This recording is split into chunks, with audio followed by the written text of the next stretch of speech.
Nom d'un Raskazok, mais comment on est arrivé au Terminal 6?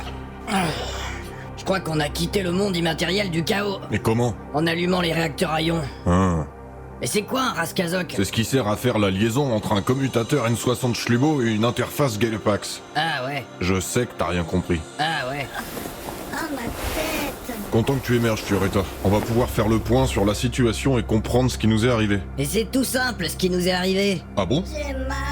Quand on a rallumé les réacteurs, l'univers immatériel, il s'est déchiré et du coup ça a fait une faille. Je m'en rappelle pas du tout. Comment ça se fait que j'ai mal au crâne comme ça? Évidemment, quand c'est arrivé, tu t'es empressé de sortir une bouteille de l'arme d'Anculax pour en descendre le plus possible. Ça a l'air cohérent. Ah ouais, tu buvais comme si t'avais peur de plus jamais boire de ta vie. Du coup, ça explique le trou de mémoire. Mais vous m'écoutez ou pas? On t'écoute pas. Et après, que s'est-il passé? Tu vas pas me dire que ça s'arrête là? On n'est pas arrivé au Terminal 6 comme par magie. Pour le coup, si, enfin quasiment. Fioretta a voulu t'empêcher de boire, alors tu lui as pété ta bouteille sur la tête. Mais c'est pour ça que j'ai mal au crâne. Désolé, j'ai dû paniquer. C'est pas gentil. Mais enfin, Jean-Luc, va falloir que tu sois plus clair là. Comment ça, on est revenu ici comme par magie? Quand on passe du monde immatériel à l'univers physique, et inversement, il y a toujours des changements spatio-temporels. On n'y coupe pas. Visiblement, on a été ramené au hall de contrôle. Et il y a sûrement d'autres choses qui ont changé. Puisque personne ne veut s'occuper de moi, je vais tituber jusqu'à la capsule régénératrice. Si t'étais humaine, ça ferait longtemps que je me serais occupé de toi. Je ne parle pas de ça.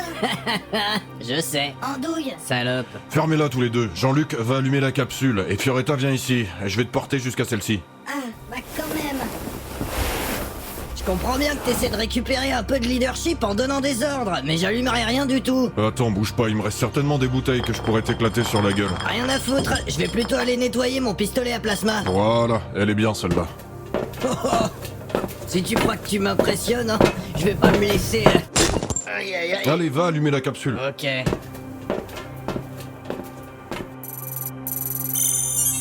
Voilà, c'est bon, t'es content? Allez, viens Fioretta, mettez-moi autour de mon cou. D'accord. Accroche-toi bien à moi. Oui. Je dois avouer que c'est pas désagréable. C'est normal, mon devoir est de prendre soin des membres de l'enclave. Et puis vous êtes musclé quand même. Ça fait du bien de se rapprocher après toute cette violence. Ah ouais? Bah ouais. Eh ben c'est bien, hein. Tartinus, Quoi? c'est moi ou t'as le tendu? Mais qu'est-ce qu'il dit? Rien du tout, c'est que des conneries. Ah pas du tout, je suis pas loin, et d'ici je vois clairement que t'as la gaule. Mais vous vous méprenez, commandeur. Posez-moi tout de suite.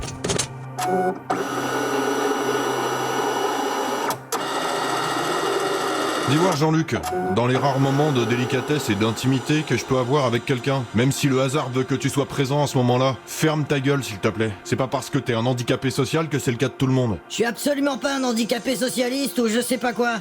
Bon, pendant qu'elle récupère, je vais faire un tour pour tenter de retrouver mon esclave. Ça va me détendre et ça fait trop longtemps que j'ai pas eu de relation sexuelle avec quelqu'un contre sa volonté. Note inquisitoriale, numéro 420-7, section bêta. Situation à bord de l'XPRN Anculax. Le commandeur Tartinus, abominable parjure Tarkan, a extirpé son gigantesque vaisseau du monde immatériel démoniaque, à la faveur d'une chance insolente, et en profita pour immédiatement retourner à sa principale compétence, l'oubli de ses responsabilités au fond d'une bouteille de l'arme d'Anculax premier cru. Misère. Fioretta, autre erreur biologique, issue de la même engeance extraterrestre, gémit dans une capsule de régénération que son commandeur a entre deux verres négligemment verrouillée sur elle, sans procédure ni suivi. Quant à l'ignoble traître à son espèce, le commissaire Jean-Luc Bourrin, il court après une esclave Eldar dont il croyait qu'elle eût profité de toutes ses péripéties pour s'enfuir. Mais cela fait bien longtemps que le commissaire a brisé sa volonté. Il la trouve donc à sa place, dans sa suite, les yeux fixant le vide, attendant de subir son destin. Une fois ces basses besognes accomplies, Jean-Luc se dirige vers le hall de contrôle. Et Tartinus sort de son coma éthylique pour enfin délivrer Fioretta de la capsule régénératrice. Le temps est venu à l'analyse de la situation. Fin de la transmission. Bon, alors, Charmant. fais-nous le point sur la situation. Position géographique, état des systèmes de propulsion et des différents terminaux. Les réacteurs sont stabilisés. La navigation est restaurée à 82%. Dans chaque terminal, les détecteurs de chaleur signalent presque un tiers de vie en moins que par rapport avant notre passage dans le monde parallèle du chaos. Très bien. Ça doit être les mutants et leurs victimes qui ont disparu, au même moment que le gros oiseau de Zanish. Et que dit la navigation? Possible. Je vous rappelle tout de même que vous êtes marqué sur la nuque par une insigne rougeâtre inquiétante. Donc quant à l'idée que toute force démoniaque aurait quitté le vaisseau en même temps qu'un démon majeur, je reste dubitative. Ah bon? Mais depuis quand j'ai cette marque? Je vous l'avais pas dit? Mais jamais de la vie! J'ai dû oublier. Génial. Bon, la navigation, on est où par rapport à l'enclave? Eh bien, on est loin. Très loin. Ah, Jean-Luc, tu tombes bien. Ouais, j'arrive. Mais qu'est-ce que tu fais avec ton esclave dans les bras? Elle est morte. Tu l'as tuée, espèce de fou. Mais pas du tout, elle est dans les vapes, elle a quelques fractures, alors je viens la mettre à réparer dans la capsule. J'en ai pas dans ma piole. Ah d'accord, elle s'est fait attaquer par des mutants pendant qu'on était dans l'immatérium. Ouais, par expérience, attends la suite de l'histoire. En fait, je m'attendais à ce qu'elle se soit fait la malle pendant toute cette aventure, mais pas du tout. Elle est restée dans ma suite à fixer le vide. Alors j'arrive et bam, direct elle me suce. Vous y croyez à ça? Bah, dans la mesure où ça fait 30 ans que tu l'adresses à coups de poing pour qu'elle accomplisse précisément cette tâche, non, je vois pas ce qui te choque. Commandeur, faites-le taire. Ouais bah peut-être, mais moi ça m'énerve. Faut qu'on me résiste un peu. Alors j'y ai mis 2-3 avoines et un bon coup de latte dans les côtes, juste pour qu'elle réagisse. Ça va, ça l'a énervé, alors je lui ai attrapé le... Stop. On veut pas en savoir plus sur ta vie sexuelle, c'est trop affreux. Je vois pas où est le problème. J'ai envie de vomir et de pleurer en même temps. Ah non, mais vous avez pas compris en fait, c'est juste une esclave. Mais ça change rien. Passons à autre chose. Bande de faibles. Message prioritaire. Canal E. F. Chasse 11. 8. Provenance commandeur Forsyth. Oh bordel. Tiens, il y avait longtemps. Ça m'étonne que les communications Tarkan arrivent à voyager aussi loin. Mais où ça, aussi loin? Bah, je sais pas. Ordinateur, délivrez-moi le message. Tartinus, tu me dois un signe de vie. L'enclave veut des résultats. N'importe quoi avec une atmosphère fera l'affaire. Colonise un rocher et signe-le du nom de l'enclave. Tu me dois bien ça. Montrez que vous êtes vivants et utiles. Fin de la transmission. J'ai l'impression que je l'ai usé. Ses exigences baissent. Il y a quelque chose de bizarre là-dedans. Occupe-toi plutôt de me dire où nous sommes. Parce qu'on est loin, c'est pas une réponse acceptable. Voyez plutôt sur la carte holographique, commandeur. Je ne connais pas cet endroit, nos bases de données non plus.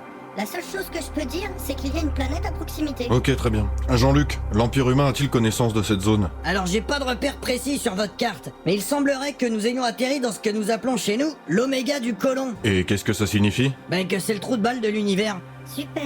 Ouais mais comme tu l'as dit, il y a une planète dans le secteur et si ma mémoire est bonne, il s'agit de Ferrobase 9. Ok, ben Fioretta procède sans plus tarder à l'analyse géologique de cette planète. À vos ordres, commandeur.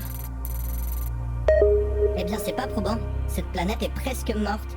Elle est composée à 94% d'une étrange matière métallico-minérale fossilisée Ok, et à 6% d'une eau saturée en sulfure, acide gras et ammoniac. c'est une bonne nouvelle alors. La vie y est possible. Je préfère même pas imaginer quel genre de vie. Pourquoi? De l'eau, c'est de l'eau. Au pire, ça se filtre, ça se raffine. Ça vous emmerderait de parler clairement? Ah Elle a quoi cette eau? Mais j'en sais rien justement. Je vous l'ai dit, elle est saturée en sulfure et... Clairement. D'accord. Eh bien, l'eau y est épaisse, sombre, marronâtre, avec une forte odeur d'urine et d'excréments. De quoi? Quoi de quoi? Non, en fait, j'écoutais pas. Oh là là là là. Elle là a là. dit que la flotte c'était un genre de mélange de merde dilué dans de la pisse. Alors oui, enfin je l'aurais pas dit comme ça, mais c'est un peu ça. Ah quand même. Je crois que même filtré, j'en voudrais pas. Toujours est-il qu'apparemment il y a de la vie sur cette planète. Pas beaucoup, mais il y en a. Mais quel genre de sous-espèce à la con peut vivre dans un monde où on boit de la diarrhée? Eh bien, tout semble indiquer que Eh bien quoi? ce sont des humains. Quoi? Laisse-moi deviner. C'est la 46e compagnie des scatophiles de l'Oméga du Colon. Vous vous moquez, bande de salopards? Sans rire, t'étais pas au courant qu'il y avait des humains ici? Et comment veux-tu? L'Empire galactique humain est composé de plusieurs milliers de mondes et d'étoiles. Y a qu'une poignée d'administrateurs, d'archivistes, d'érudits qui connaissent toute son étendue. Ça se défend. Trêve de bavardage. Allons annexer cette planète. Ça donnera du grain à moudre au commandeur Forsyth.